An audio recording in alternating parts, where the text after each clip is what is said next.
Bonjour tout le monde. Je vous remercie de continuer à notre troisième journée d'activité. Soyez les bienvenus aujourd'hui. Et aujourd'hui, à cette intervention intitulée La féminisation des mots en français. Pour cela, j'ai l'honneur de vous présenter Elsa Carré, que je me permettrai de vous lire son parcours professionnel. Elsa Carré, elle est diplômée de l'Institut d'études politiques de Paris, a aussi étudié un master à l'Université Iberoamericana de Mexico. Depuis 2015, elle se spécialise en enseignement du français langue étrangère. Elle a été enseignante puis déléguée pédagogique. Elle a participé à de nombreux congrès et conférences au Mexique et à l'étranger. Elle occupe désormais les postes de gérante pour le Mexique et l'Amérique centrale de Club International. Elsa, bienvenue et je vous donne la parole. Bonjour, merci beaucoup Pedro. Écoutez, merci à toutes et à tous d'être là aujourd'hui. Un grand merci à la WASH, à Edouard pour cette invitation. Je suis ravie. Bonjour Edouard, je suis ravie d'être là avec vous aujourd'hui pour ce sujet qui est absolument passionnant. Donc, il s'agit d'une petite présentation aujourd'hui. Nous n'allons pas avoir le temps d'entrer vraiment en profondeur, mais nous allons toucher certains éléments de la féminisation des mots en français. Donc, je vais vous en discuter pendant environ 45 minutes, puis il y aura un temps de questions. Donc, si vous avez des questions, n'hésitez pas à les poser dans le chat et je serai ravie d'y répondre à la fin. Commençons tout de suite. Alors, en guise d'introduction, j'aimerais vous faire écouter une petite piste audio. Normalement, le son marche, mais si ce n'est pas le cas, vous nous le dites. Allons-y. Merci, Madame la Présidente. Monsieur le Sénateur, je veux bien croire que votre langue a fourché, dit Madame la Ministre. Vous parlez. D'accord, d'accord. Vous voulez qu'on rentre dans ce débat-là? Je suis absolument désolée, mais je vous demande de m'appeler Madame la Ministre. C'est comme ça. Non, je ne veux pas que vous m'appeliez chère amie, je veux que vous m'appeliez Madame la Ministre. Ah, eh bien alors comment pouvez-vous prétendre alors répondre et parler au nom des Français? Vous me parlez d'aspiration des Français, mais une aspiration des Français, c'est l'égalité femmes-hommes, monsieur le sénateur. C'est ça la réalité. C'est non seulement l'égalité femmes-hommes, mais c'est aussi que nous répondions à certaines de leurs.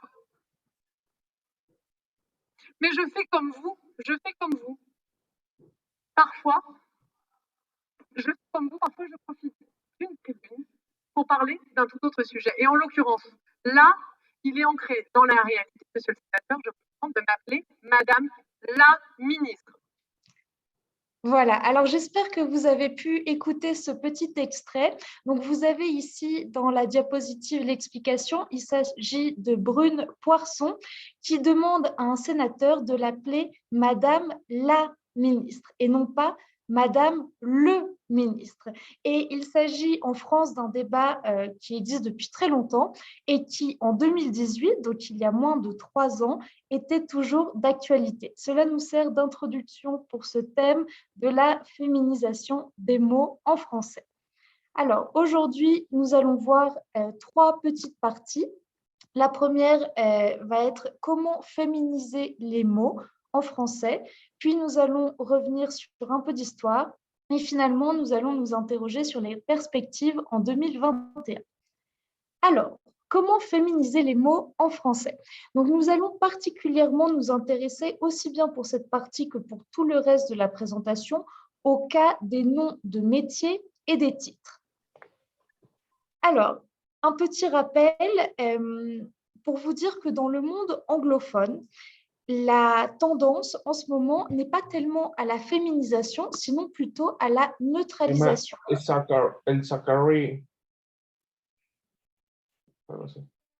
Pardon? Vous pouvez continuer. Ah, ok, excusez-moi. Merci, Pedro. Alors, je vous disais, dans le monde anglophone, en fait, la tendance n'est pas tellement à la féminisation, sinon plutôt à la neutralisation sexuelle. Donc, par exemple, vous avez le mot chairman en anglais. Au lieu de devenir chairwoman, ça devient plutôt chairperson. Donc ça, c'est la tendance dans le monde anglophone. Aujourd'hui, le sujet qui nous intéresse, c'est le monde francophone. On va d'abord s'intéresser plutôt à la France et partir vers les autres pays francophones. Donc, je voulais simplement vous rappeler qu'effectivement, il y a d'autres voies possibles que celle de la féminisation, mais dans le monde anglophone, dans le monde francophone, c'est plutôt celle-ci qui a été choisie. Voilà. Alors, maintenant que nous avons rappelé que dans le monde francophone, c'est plutôt la féminisation qui a été choisie, nous pouvons nous intéresser au comment. Comment féminiser les mots en français? Donc, tout d'abord, il y a les féminins lexicaux, c'est-à-dire des mots qui sont vraiment complètement différents au masculin par rapport au féminin. Donc, on prendra par exemple l'exemple de soubrette. Soubrette, c'est le féminin de valet. Vous voyez que la racine des mots est complètement différente. Et puis, nous avons aussi truie. Truie, c'est le féminin de cochon. Vous voyez là encore que c'est tout à fait différent. Donc, la première catégorie, ce sont ces féminins lexicaux, des noms pour lesquels nous avons vraiment un féminin et un masculin totalement différents. Et la deuxième catégorie, ce sont les féminins grammaticaux. Et cela veut dire que nous partons du masculin pour créer le féminin par un mécanisme grammatical. C'est souvent l'ajout d'un morphème, par exemple un E. C'est ce que nous allons voir tout de suite. Alors, je vous ai mis ici un petit récapitulatif des propositions contenues dans le guide d'aide à la féminisation de 1999. Nous allons revenir dessus, mais en 1999, il y a un rapport qui a été publié qui s'appelle « Femme, j'écris ton nom », demandé par le Premier ministre français de l'époque, Lionel Jospin. Nous y reviendrons plus tard, mais dans ce rapport, il y avait justement ce petit guide d'aide à la féminisation, c'est-à-dire des pistes pour féminiser les mots en français. La première piste recommandée, c'est évidemment le déterminant. Et là, vous vous souvenez de la piste audio que nous avons écoutée tout au début avec Madame la ministre ou Madame le ministre. Eh bien, la première recommandation, bien évidemment, c'est d'employer le déterminant féminin. La, une. Et puis, évidemment, nous avons tous les noms qui se terminent au masculin par une voyelle. Donc, nous avons beaucoup de noms qui vont pouvoir rester exactement les mêmes au masculin et au féminin. C'est notamment le cas d'architecte, astronaute, cadre, capitaine. On va pouvoir dire une architecte, un architecte, une astronaute, un astronome, un cadre, un capitaine, une capitaine. Donc, c'est plutôt facile. Nous changeons le déterminant et nous gardons le même nom, aussi bien au féminin qu'au masculin. Et puis, nous avons les noms qui se terminent par « et », E accent aigu, et par « i ». Et là, tout simplement, on ajoutera un « e ». Un attaché, E accent aigu, une attachée, E accent aigu, E. Un député, E accent aigu, une députée, E accent aigu, E. C'est aussi plutôt facile. Alors, passons maintenant aux noms qui se terminent au masculin par une consonne. Donc, tout d'abord, nous avons ceux qui ne se terminent pas par heure, E-U-R. On ajoutera tout simplement un E. Un adjoint, une adjointe. Un consul, une consule. Un écrivain, une écrivaine. Un lieutenant, une lieutenante, etc. Et puis, pour ceux qui se terminent en heure, eh bien, tout d'abord, nous pouvons ajouter euse. Donc, par exemple, un annonceur, une annonceuse, un chercheur, une chercheuse, etc. Et puis, nous avons des mots, des noms pour lesquels nous avons le choix. Et c'est notamment le cas de professeur, nous reviendrons dessus. Professeur, on peut aussi bien écrire une professeure sans le E et une professeure avec le E. Donc, vous voyez ici les deux possibilités. Et puis, nous avons les noms qui se terminent par « teur ». Donc, quand il n'y a pas de verbe correspondant au nom, nous allons tout simplement utiliser tris. Agriculteur, agricultrice. Aviateur, aviatrice. Instituteur, institutrice, etc. Et quand il existe un verbe sans T dans la terminaison, nous allons faire de même. Calculateur, calculatrice. Conducteur, conductrice. Et finalement, quand il existe un nom en tion, tur, tora, nous utiliserons aussi tris. Éditeur, éditrice, lecteur, lectrice. Nous avons le cas épineux, nous reviendrons dessus, d'autrice, donc un auteur, une autrice, ou une auteure. Nous reviendrons dessus. Et puis, nous avons tout ce qui est abréviation, sigle épicène. Donc, par exemple, une extra, une OS, une PDG, cela reste exactement pareil. Et nous avons les mots empruntés à d'autres langues. On va aussi les garder tels quels, par exemple, une impresario, une clown, une judoka. Et finalement, dans les mots composés, nous allons féminiser.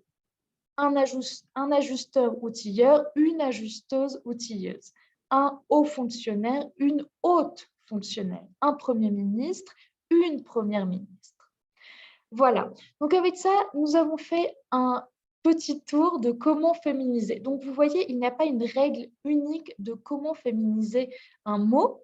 Il y a beaucoup de cas. Vous savez que la langue française est une langue riche, complexe, et il faut connaître les règles de grammaire pour pouvoir féminiser. Mais ce qui est important, ce qu'il faut retenir, c'est que c'est tout à fait possible.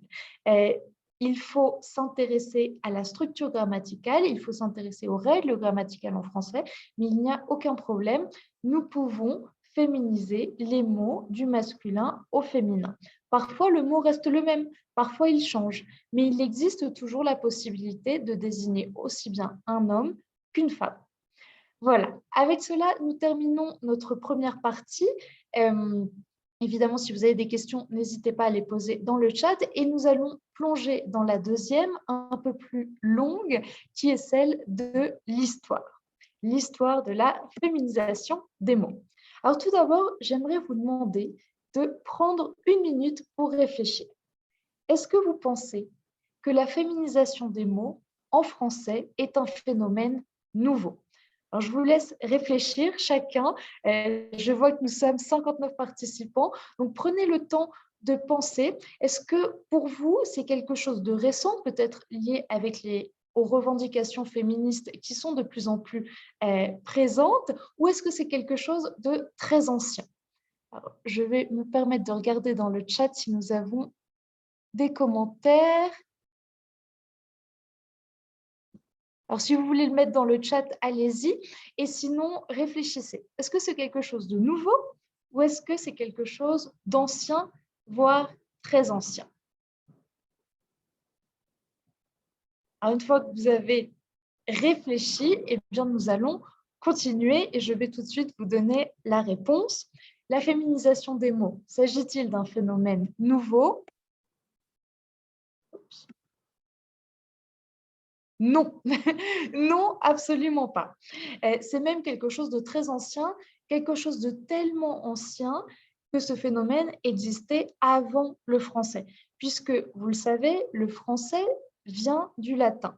Le latin, la source principale du vocabulaire du français, avait déjà ses manières de construire le masculin et le féminin. Donc, vous voyez ici des exemples. Par exemple, dominus, c'est le maître, domina, la maîtresse. Medicus, le médecin, medica, celle qui soigne. Cantator, le chanteur, le musicien. Cantatrice, celle qui chante. Donc, c'est très important de rappeler que ce phénomène qui est de plus en plus important, sujet à débat, sur la scène publique, est en fait quelque chose de très ancien. Nous avions il y a très longtemps déjà des manières de féminiser. Alors, que s'est-il passé? C'est ce que nous allons voir. Donc, dès le latin, il existait la féminisation des mots. Vous avez ici un extrait du rapport sur la féminisation des noms de métiers et de fonctions qui a été publié en 2019 par l'Académie française, sur lequel je vais aussi revenir. Mais quelque chose qui est important, c'est que dans ce rapport, l'Académie française nous rappelle que depuis le Moyen-Âge, nous avons la féminisation. Donc, vous voyez ici, je vous ai encadré. Celle-ci relève d'une évolution naturelle de la langue, constamment observée depuis le Moyen-Âge. On trouve par exemple au Moyen-Âge inventeur avec un E, chirurgienne, commandante, ou plus souvent des substantifs féminisés par l'intermédiaire du suffixe s, comme dans vendresse, mairesse, chanteresse ou devineresse. Donc vous voyez que nous avons même des féminins qui n'existent plus aujourd'hui.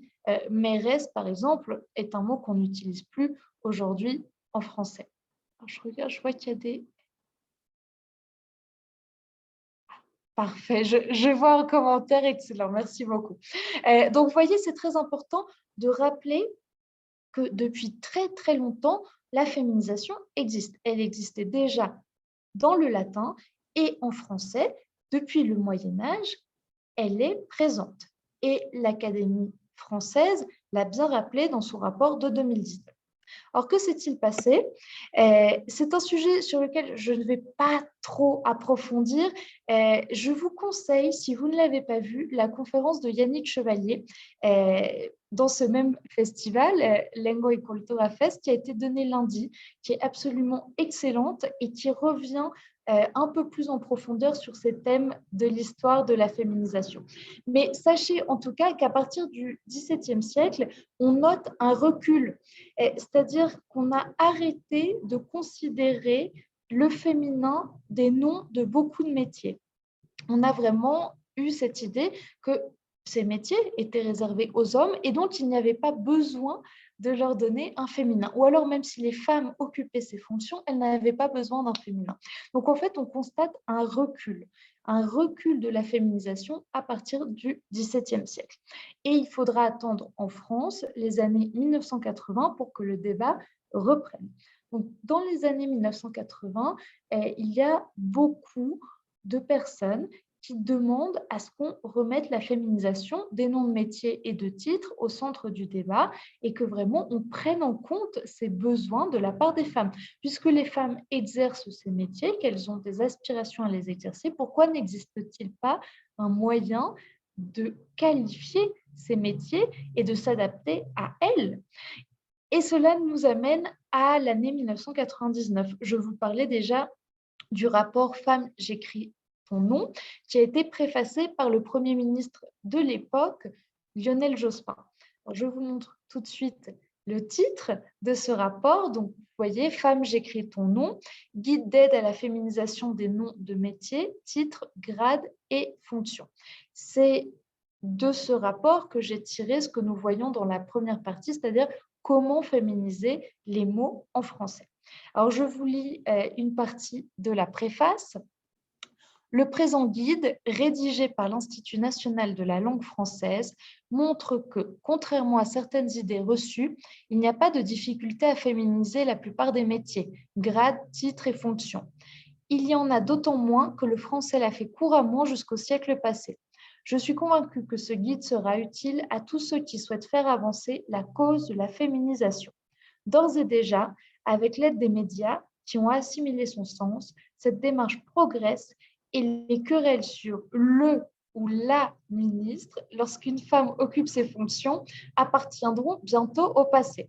Lionel Jospin, Premier ministre. Alors je me permets de vous rappeler que ce rapport date de 1999 et pourtant, vous vous souvenez de la piste audio que nous avons écoutée tout au début, ce débat sur le ou la ministre existe toujours puisqu'il a eu lieu au Sénat français en 2018. Donc les choses n'ont peut-être pas avancé comme Lionel Jospin l'aurait voulu, mais c'est intéressant de revenir dessus. Donc il est important de savoir qu'en France, il y a depuis les années 80, fin des années 90, vraiment cette volonté de remettre la féminisation au centre de l'attention et de donner au métier, au titre, un féminin.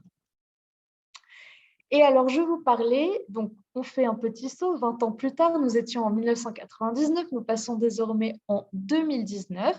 Je vous parlais du nouveau rapport de l'Académie française. Donc, vous voyez ici un titre de journal de France Culture.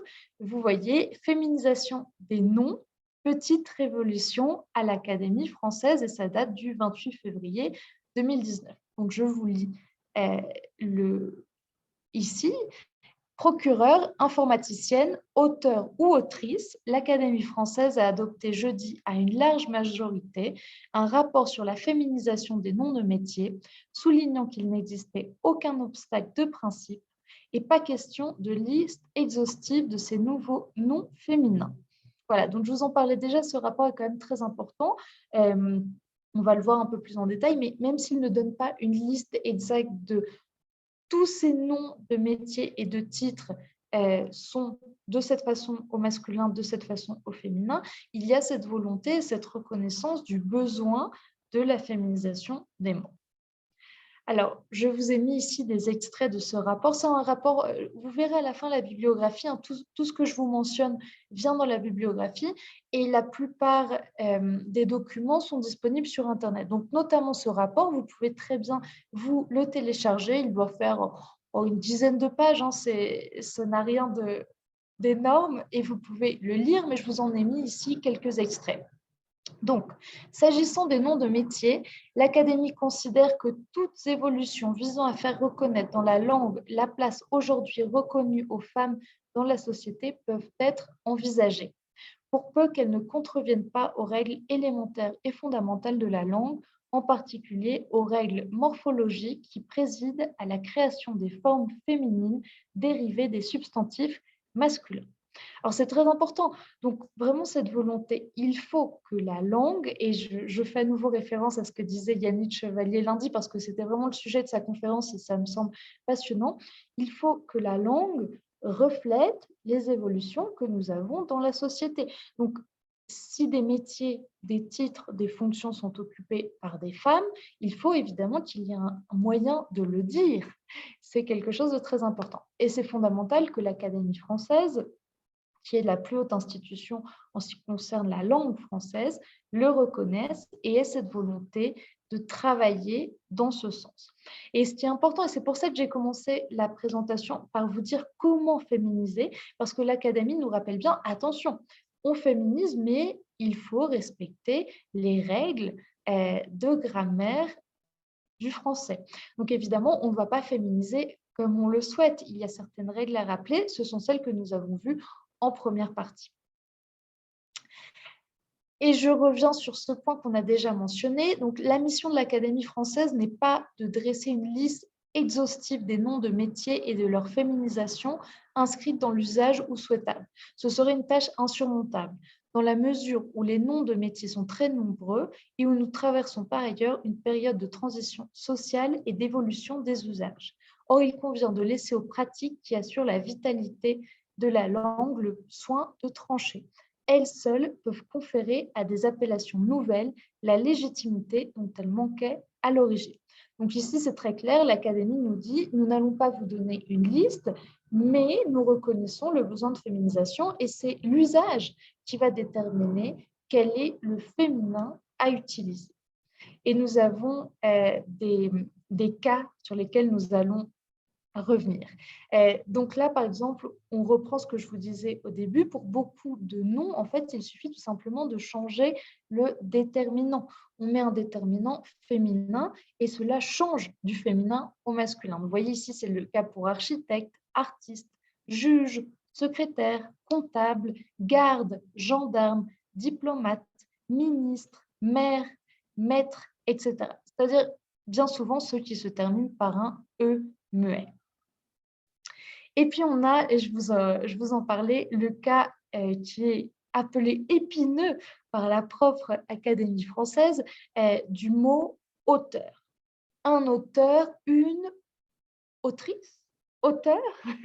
Et donc, là, l'Académie française nous parle même d'autoresse qui me semble est très peu utilisée. Généralement, on a soit autrice, soit auteur. Et l'Académie française nous rappelle que normalement, on parle d'une créatrice, une réalisatrice, pour donner le féminin de créateur ou réalisateur. Alors, dans ce cas spécifique d'auteur-autrice, les deux sont acceptés.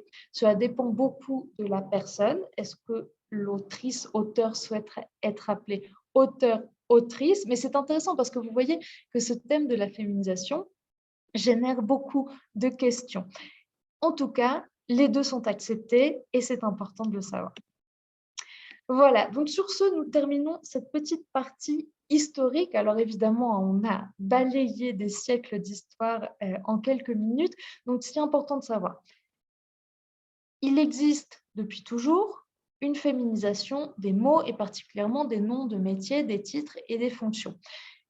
On voit par ce thème que la langue reflète les évolutions de la société. Ce qui est important, c'est que la langue ne soit pas trop en retard par rapport à la société. Il est vraiment important qu'il y ait des mots pour désigner les réalités. Et c'est justement tout le mouvement que nous voyons. Donc, dès le latin, nous avions un féminin. Il y avait un féminin pour désigner tous ces métiers, tous ces titres. Puis au Moyen Âge, ces mots étaient aussi utilisés. Finalement, à partir du XVIIe siècle, cela s'est un peu perdu. Et depuis les années 1980, en tout cas en France, au Canada, c'était un petit peu avant, on va revenir sur d'autres pays francophones, nous avons cette volonté de vraiment mettre des noms féminins sur les réalités. Donc, cela nous amène à notre dernière partie. Quelle perspective en 2021 pour la féminisation des mots? Alors ici, nous allons encore principalement nous intéresser aux noms de métiers et de titres, mais nous allons aussi un petit peu sortir de ce cadre. Alors tout d'abord, je me suis donné la tâche de regarder dans les textes officiels. Il me semble qu'un moyen assez sûr de savoir comment s'utilise la langue, c'est d'aller regarder dans les textes officiels. Donc, j'ai regardé dans les textes officiels de plusieurs pays. Commençons tout de suite par le Canada. Donc, vous voyez ici des extraits des distinctions honorifiques et reconnaissances pour les membres des armées canadiennes en 2020. Alors, j'ai choisi un secteur bien particulier, celui des armées, mais je pense que c'est intéressant. Donc, vous avez ici, par exemple, la capitaine de vaisseau, Laura Marie-France Langlois. Alors, vous vous souvenez, capitaine, ça termine par un E muet, donc cela fait partie des noms qui peuvent s'utiliser aussi bien avec le déterminant féminin que masculin. Le capitaine, la capitaine. Mais ici, ce qui est intéressant, c'est qu'on nous dit, de mai 2017 à avril 2019, le capitaine de vaisseau Langlois. Et il s'agit bien d'une femme, puisqu'on nous dit ensuite « elle ». Donc, vous voyez, c'est quand même très intéressant. En 2020, au Canada, dans l'armée, on dit « le capitaine de vaisseau » pour parler d'une femme. Et on dit bien « elle » quelques lignes plus loin. Donc, ça attire quand même notre attention. Et cela fait évidemment rappel de ce que nous avions écouté au début, « Madame le ministre »,« Madame le capitaine de vaisseau ». Et de même, nous avons ici lieutenant-colonel Geneviève Busser. Vous vous souvenez, on avait vu que lieutenant, on pourrait simplement ajouter un E. Ici, c'est lieutenant-colonel. Et nous avons aussi lieutenant-colonel Geneviève Lortie. Et nous avons, de même que pour le capitaine de vaisseau, le lieutenant-colonel Lortie. Mais il s'agit bien d'une femme, puisqu'on nous dit un peu plus loin « elle ».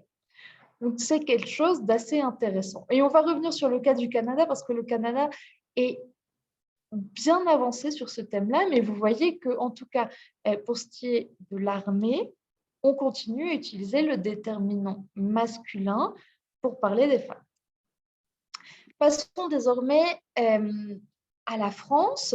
Donc, vous avez ici un extrait du journal officiel de la République française, daté du 31 décembre 2020.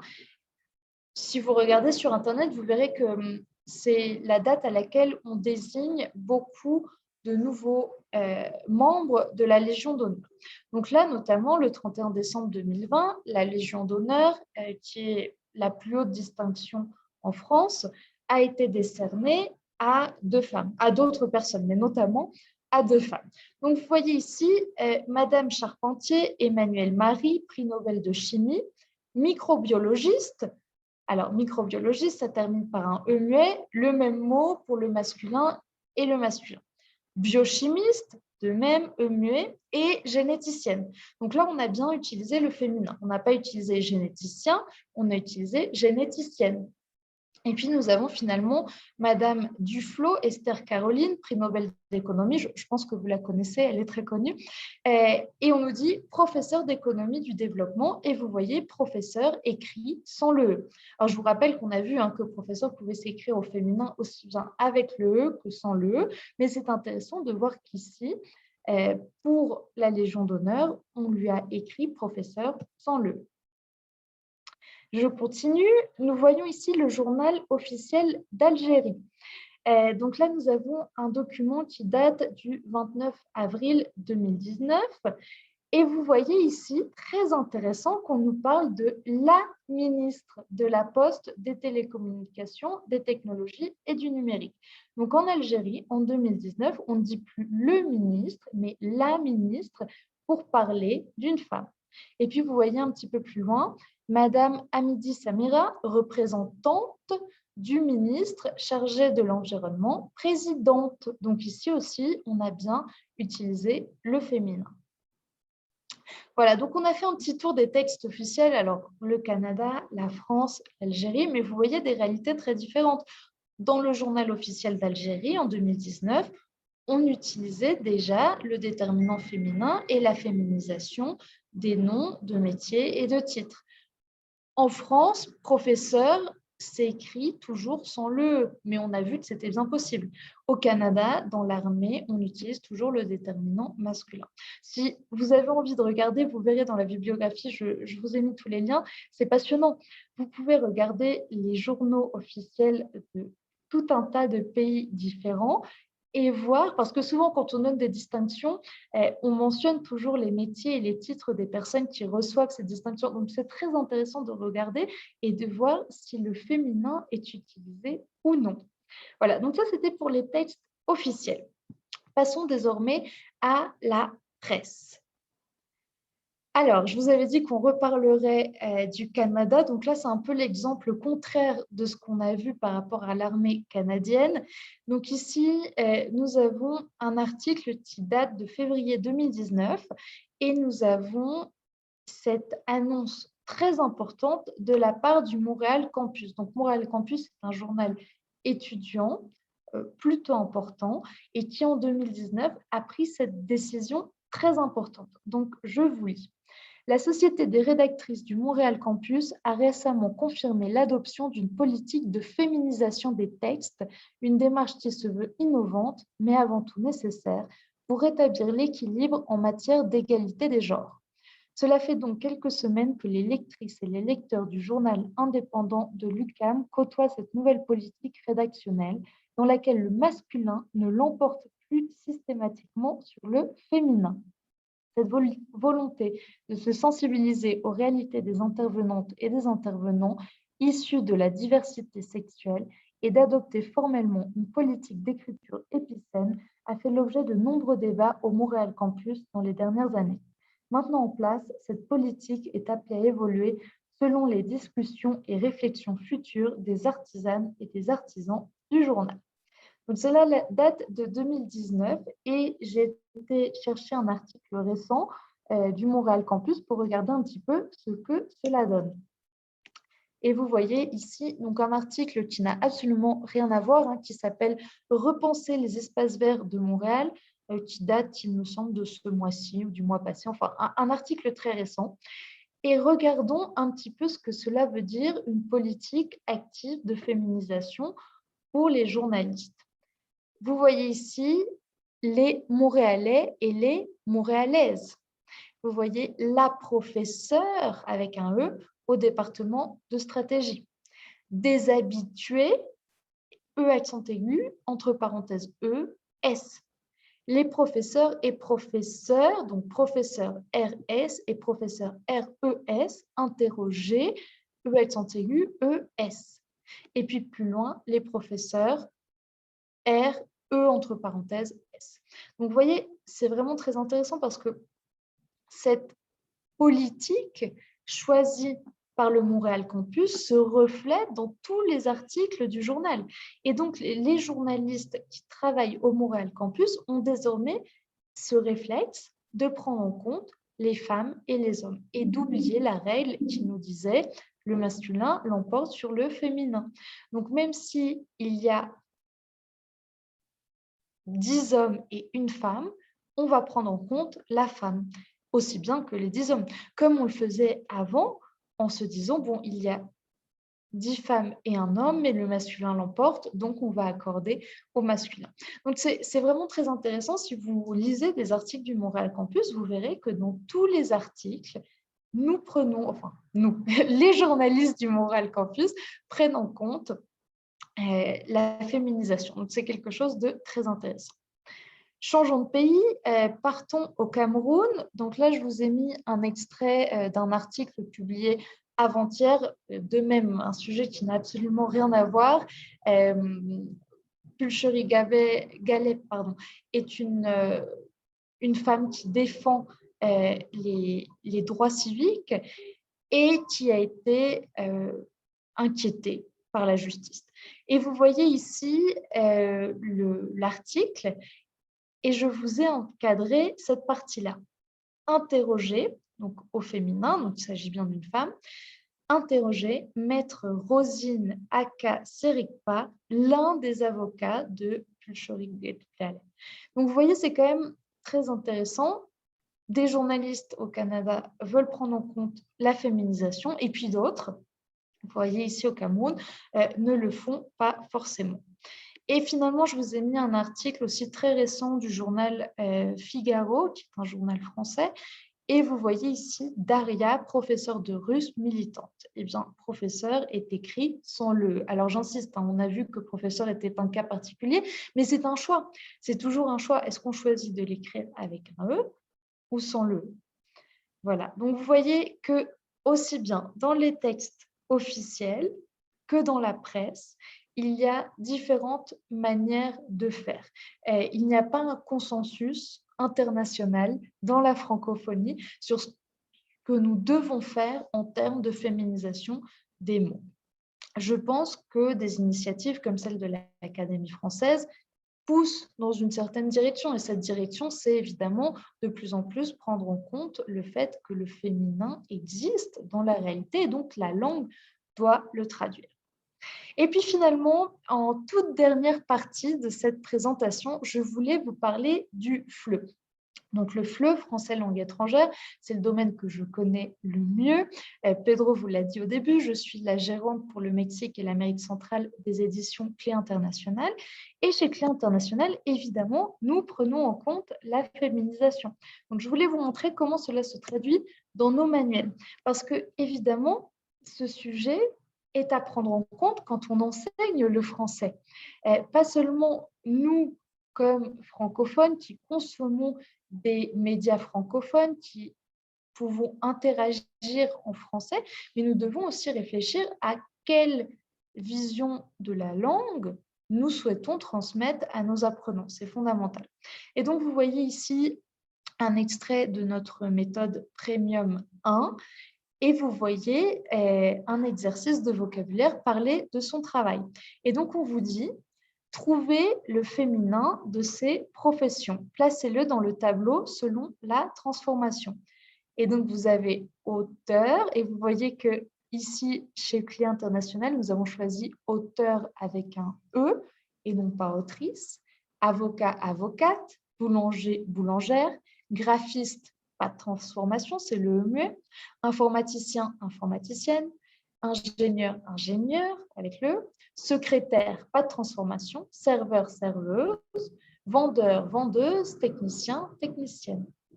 Et puis, on a de même l'exercice 2 et on nous dit définissez ces professions avec les mots et verbes ci-dessus. Et donc, on vous dit notamment un médecin, une femme médecin, un photographe, une photographe, un policier, une femme policier, un serveur, une serveuse, etc., etc. Donc, vous voyez, c'est vraiment très important d'avoir conscience de ce thème et de vraiment y réfléchir. Et quand on transmet le français à d'autres, de l'avoir en tête. Vous avez ici un autre exercice de même. Donc, on va demander s'il s'agit du masculin, du féminin ou des deux. Étudiante, féminin, écrivain, masculin, avocate, féminin, etc., etc. Et vous voyez notamment ici le fameux professeur avec un E. Chez Clé, nous avons choisi de l'écrire avec un. Et puis pour finir, vous voyez ici d'autres exercices issus cette fois de notre méthode #laclasse, donc qui est une méthode pour les grands adolescents de niveau lycée. Et là, c'est pareil. Nous avons, j'ai envie d'être avocate. Avocat, avocate, c'est quelque chose, c'est un terme sur lequel je ne suis pas tellement revenue, mais il est bien expliqué dans le rapport de l'Académie française. Souvent, les femmes continuent à se faire appeler avocat au masculin. Et il y a tout le poids de la société, de la vision qu'on a de son métier qui entre là-dedans. Donc, c'est quand même très important. Et là, vous voyez que chez CLI International, nous avons choisi avocate au féminin. Voilà. Alors, nous avons fait un tour assez rapide de beaucoup de points. Il me semble que oui, nous sommes même en avance, donc c'est très bien. Si vous avez des questions, c'est le moment. J'ai vu passer des petites choses dans le chat, donc nous avons le temps. Si vous avez des questions, s'il y a des points sur lesquels vous aimeriez revenir, n'hésitez pas, nous pouvons en discuter. Elsa, je vous remercie vraiment de ces partages tout autour à la langue française et à la féminisation des mots. Donc, nous savons déjà, bon, on va passer un petit peu sur la partie des questions-réponses. Nous avons déjà une première question qui vous dit et disent qu'est-ce que vous pensez sur l'évolution des langues au féminisme ou qui nous amène à utiliser par exemple un arrobas et la X par exemple à l'espagnol ou le E à l'espagnol comme todes. Alors, tout à fait. Alors là-dessus, j'aimerais à nouveau vous renvoyer, si vous ne l'avez pas vu, sur la conférence de Yannick Chevalier de lundi, parce qu'il a vraiment bien abordé ces points-là. Je pense que ce serait très intéressant. Je pense, et c'est ce que je vous disais, qu'il faut que la langue reflète la réalité. C'est-à-dire que nous vivons dans un monde changeant, un monde dans lequel la règle selon laquelle le masculin l'emporte sur le féminin est datée. C'est une règle de grammaire, évidemment, cela facilite beaucoup l'écriture. Quand on rédige un mail, quand on s'adresse à des personnes, évidemment, nous avons ces habitudes qui sont ancrées en nous, mais effectivement, je pense qu'il est temps de changer. Et donc, je reviens sur l'initiative du Montréal Campus, cela me semble excellent. Je crois que nous devons prendre cette habitude de considérer aussi bien les femmes que les hommes. Pour vous donner un exemple, chez CLI International, de plus en plus, quand nous faisons des publications, donc nous envoyons des mails, etc., nous écrivons cher et nous mettons entre parenthèses le E.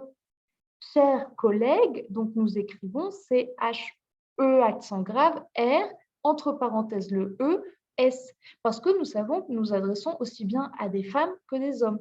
Et donc, nous laissons de côté cette loi selon laquelle le masculin l'emporte sur le féminin et nous prenons en compte tout le monde. Donc oui, moi je suis tout à fait d'accord. Je crois que c'est le sens dans lequel nous devons d'aller parce que c'est le sens de notre réalité.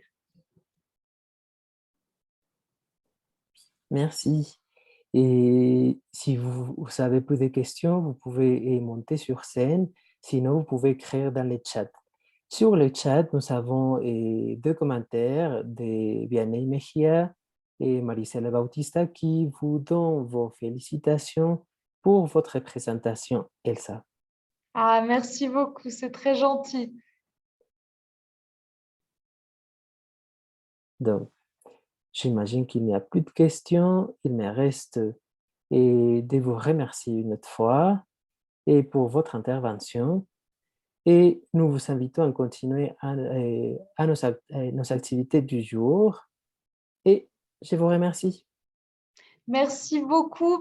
Vous avez ici mon mail si vous voulez la bibliographie. De toute façon, la vidéo sera disponible sur YouTube. Un grand merci Pedro, un grand merci à la WASH et excellente journée.